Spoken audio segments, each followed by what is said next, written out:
Cuando se habla del cine de terror mexicano, hay títulos que simplemente no se olvidan, y uno de ellos es, sin duda, Más negro que la noche. Hoy vamos a adentrarnos en su historia, en sus misterios, y en esos detalles que la hicieron tan inquietante. Acompáñame a recordar una de las joyas más oscuras y fascinantes del cine mexicano. La historia de Más negro que la noche nació directamente de la mente de Carlos Enrique Taboada, quien no solo dirigió la película, sino que también escribió el guión. A diferencia de otras producciones de la época, no se trató de una adaptación literaria, sino de una idea completamente original que formaba parte de la evolución de su propio estilo dentro del cine de terror mexicano. Para entonces, Taboada ya había marcado un camino con películas como Hasta el viento tiene miedo y El libro de piedra, y con esta nueva historia buscaba profundizar en un tipo de horror distinto, más íntimo, más psicológico y sobre todo, más atmosférico. Su intención era alejarse del terror tradicional lleno de monstruos o efectos espectaculares, para construir una historia donde el miedo naciera de lo cotidiano. Por eso eligió como eje a un grupo de mujeres encerradas en una casona antigua, donde lo sobrenatural se mezcla con la culpa, la sugestión y la tensión emocional. Esa decisión le dio a la película un tono muy particular, casi gótico, donde la atmósfera pesa más que los sustos evidentes. La película se rodó en 1975 y reunió a un elenco femenino muy popular en ese momento: Claudia Islas, Susana Dos Amantes, Elena Rojo y Lucía Méndez. Detrás de cámaras, también hubo figuras clave. La música estuvo a cargo de Raúl Lavista, la fotografía de Daniel López y la edición de Carlos Savage. Uno de los elementos más recordados de la película es su locación principal, una antigua casona ubicada en la calle Hidalgo, número 95, en la colonia del Carmen en Coyoacán, al sur de la Ciudad de México, y sigue en pie hasta nuestros días. La casa no era solo un fondo decorativo, sino una presencia constante, casi viva. Sus pasillos largos, sus habitaciones oscuras y su ambiente silencioso contribuían a crear esa sensación de encierro y tensión que marcó toda la historia. Era un lugar donde lo cotidiano se transformaba en inquietante, donde cada rincón parecía esconder algo, y donde el miedo se construía más por la atmósfera que por lo evidente. Con el paso del tiempo, ese mismo espacio dejó atrás su imagen sombría. Hoy funciona como una institución educativa conocida como The Bright House Academy, dedicada a la atención y formación de niños y jóvenes. Sin embargo, para quienes conocen la película, la casa sigue conservando un aura especial y en la memoria de una de las obras más importantes del terror en México. El estreno ocurrió el 25 de diciembre de 1975, en plena temporada navideña, algo que contrasta con el tono oscuro de la historia. Se exhibió en varios cines de la Ciudad de México y tuvo una importante presencia de taquilla en su época, impulsada en gran parte por la popularidad de sus protagonistas. Pero, por otro lado, su verdadera dimensión se consolidó años después, cuando comenzó a ser vista como una obra de culto. Más negro que la noche plantea una historia distinta dentro del mismo universo del terror clásico. Aquí se retoman elementos muy conocidos del género, como la mansión antigua y el misterio que la rodea, pero se combinan con una narrativa más dinámica y centrada en los personajes. La historia comienza con un hecho aparentemente sencillo, pero cargado de consecuencias. Ofelia hereda una antigua casona tras la muerte de su tía Susana, con la única condición de cuidar a su gato negro Becker. Lo que en un inicio parece una oportunidad ideal para empezar una nueva etapa en su vida, de independencia, comodidad y libertad, pronto se transforma en algo mucho más inquietante. Ofelia decide mudarse al lugar junto a sus amigas, pero desde su llegada, la casa impone una presencia difícil de ignorar. Los pasillos parecen demasiado largos, las habitaciones guardan un silencio extraño, y el ambiente se siente denso, como si el pasado aún permaneciera atrapado entre sus muros. El gato, Becker, se convierte desde el inicio en un elemento perturbador.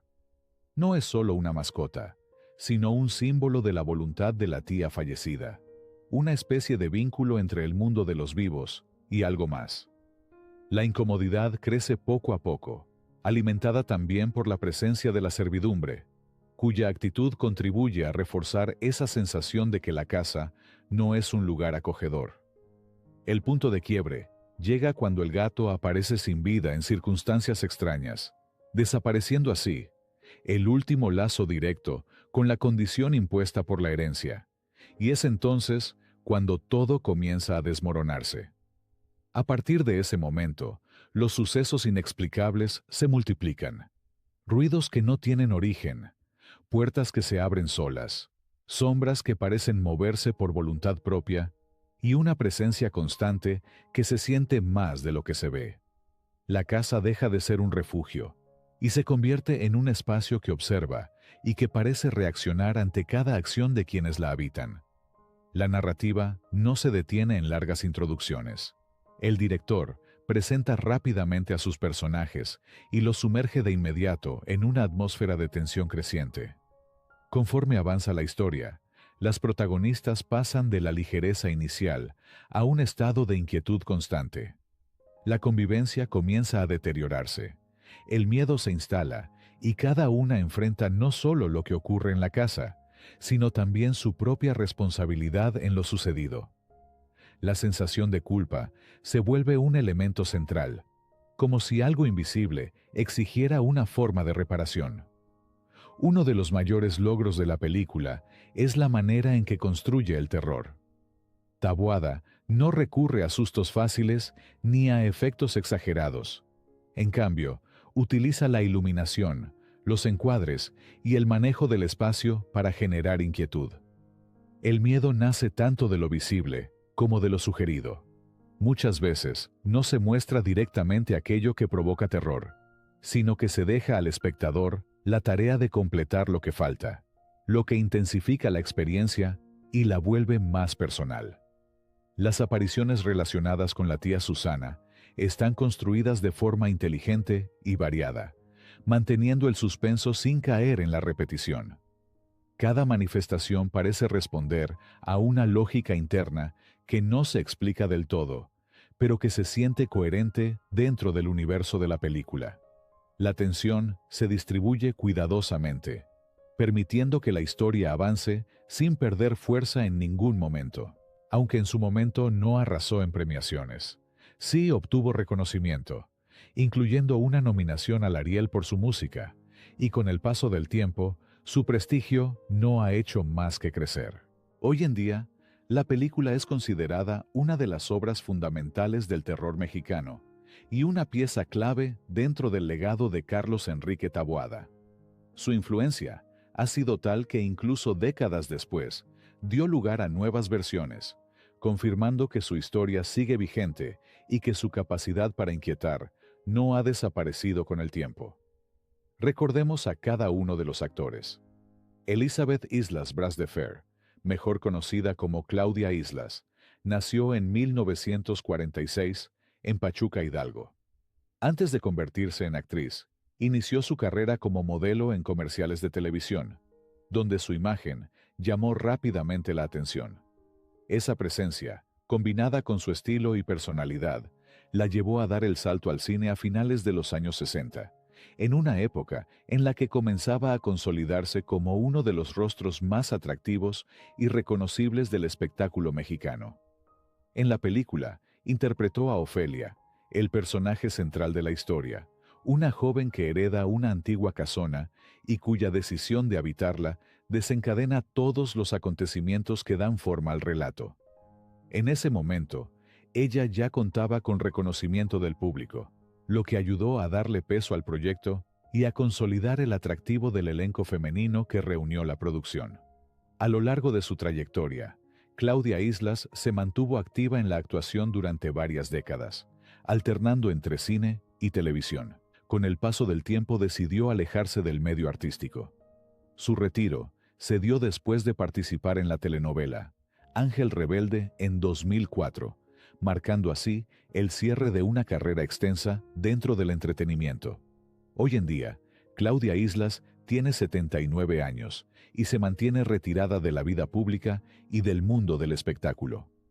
María del Perpetuo Socorro Guadalupe Pérez Rubio, mejor conocida como Susana Dos Amantes, nació en 1948 en Guadalajara, Jalisco. Desde muy joven mostró inclinación por el medio artístico, iniciando su carrera a finales de los años 60, primero en el cine y posteriormente en la televisión, donde con el tiempo se convertiría en una figura muy reconocida. Durante la década de los 70, su carrera tomó gran impulso. Participó en numerosas películas y telenovelas, consolidándose como una actriz versátil que podía interpretar tanto personajes dramáticos como papeles más intensos dentro del cine de género. Su presencia en pantalla, combinada con su capacidad interpretativa, la convirtió en una de las actrices más activas de su generación. En la película, interpretó a Aurora, una de las amigas que acompañan a Ofelia a la casona, formando parte del grupo de jóvenes que poco a poco se ven envueltas en los acontecimientos sobrenaturales. A lo largo de su trayectoria, trabajó en una gran cantidad de producciones tanto en México como en el extranjero, destacando en telenovelas muy populares y manteniéndose vigente durante varias décadas. Además de su carrera artística, fue ampliamente conocida por ser la madre de la cantante Paulina Rubio, lo que también la mantuvo presente en el interés del público. En sus últimos años, su vida estuvo marcada por problemas de salud. En 2022 fue diagnosticada con cáncer de páncreas, enfermedad que enfrentó durante varios meses. Finalmente, falleció en 2022 en Miami, Florida, a los 74 años. Elena Rojo nació en 1944 en la Ciudad de México. Antes de dedicarse por completo a la actuación, incursionó en el modelaje, lo que le permitió abrirse paso en el mundo artístico. Su presencia elegante y su porte la llevaron rápidamente al cine a finales de los años 60. Participó en cine, teatro y televisión, consolidándose como una actriz sólida, capaz de interpretar tanto personajes dramáticos como roles más complejos. En la película, interpretó a Pilar. Su actuación aportó fuerza y credibilidad al conjunto, ayudando a construir la tensión emocional que sostiene la historia. A lo largo de su trayectoria, Elena Rojo desarrolló una carrera muy extensa, especialmente en la televisión mexicana, donde participó en numerosas telenovelas que la mantuvieron vigente durante décadas. En sus últimos años, continuó trabajando en televisión y manteniendo una vida activa dentro del espectáculo. Sin embargo, su salud comenzó a deteriorarse y finalmente falleció el 3 de febrero de 2024 en la Ciudad de México a los 79 años, a causa de cáncer. Lucía Méndez nació en 1955 en León, Guanajuato. Desde muy joven mostró interés por el mundo del espectáculo y encontró su primera gran oportunidad al participar en concursos de belleza y posteriormente integrarse a Televisa a inicios de los años 70, donde comenzó a abrirse camino como actriz. Su carrera despegó rápidamente. A mediados de esa década, ya participaba en cine y televisión, consolidándose poco a poco como una figura en ascenso. Su presencia en pantalla, su carisma y su imagen la convirtieron en una de las jóvenes promesas más visibles del momento. En la película interpretó a Marta. Su participación fue especialmente significativa porque se encontraba en una etapa temprana de su carrera, antes de convertirse en una de las grandes figuras de la televisión latinoamericana. A diferencia de otras actrices de la película, Lucía Méndez se ha mantenido activa hasta la actualidad. Con 71 años, continúa presente en el medio artístico, participando en proyectos de televisión, música y apariciones públicas.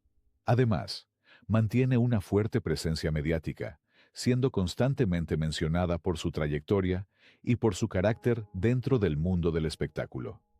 Julián Pastor nació en 1943 en la Ciudad de México.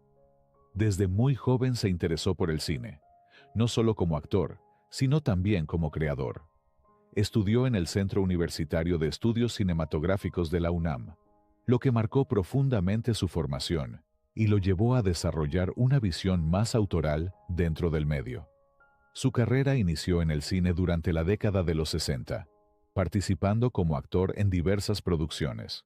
Con el tiempo, amplió su trabajo hacia la dirección, convirtiéndose en una figura importante dentro del cine mexicano más independiente y reflexivo.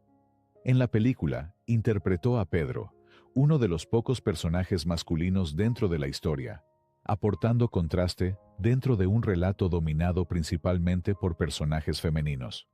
Su participación, aunque no central, ayudó a complementar la dinámica de la trama.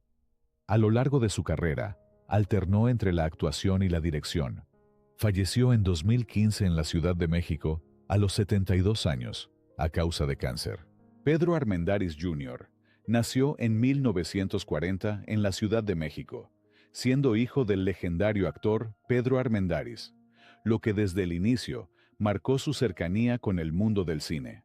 A pesar de esa herencia, logró construir su propia trayectoria con identidad propia, alejándose poco a poco de la sombra de su padre. Se formó como actor y debutó en el cine en la década de los 60, participando tanto en producciones mexicanas como internacionales. Con el tiempo, se convirtió en un rostro muy recurrente dentro de la industria. Pedro Armendáriz Jr. dio vida al personaje de Roberto, el exesposo de Pilar, que aparece de manera inesperada cuando la historia ya está muy avanzada, irrumpiendo en la trama con la intención de pedir una segunda oportunidad. Aunque su presencia en pantalla es breve, su intervención resulta significativa, dejando ver una parte del pasado de Pilar que influye en el desarrollo de los acontecimientos.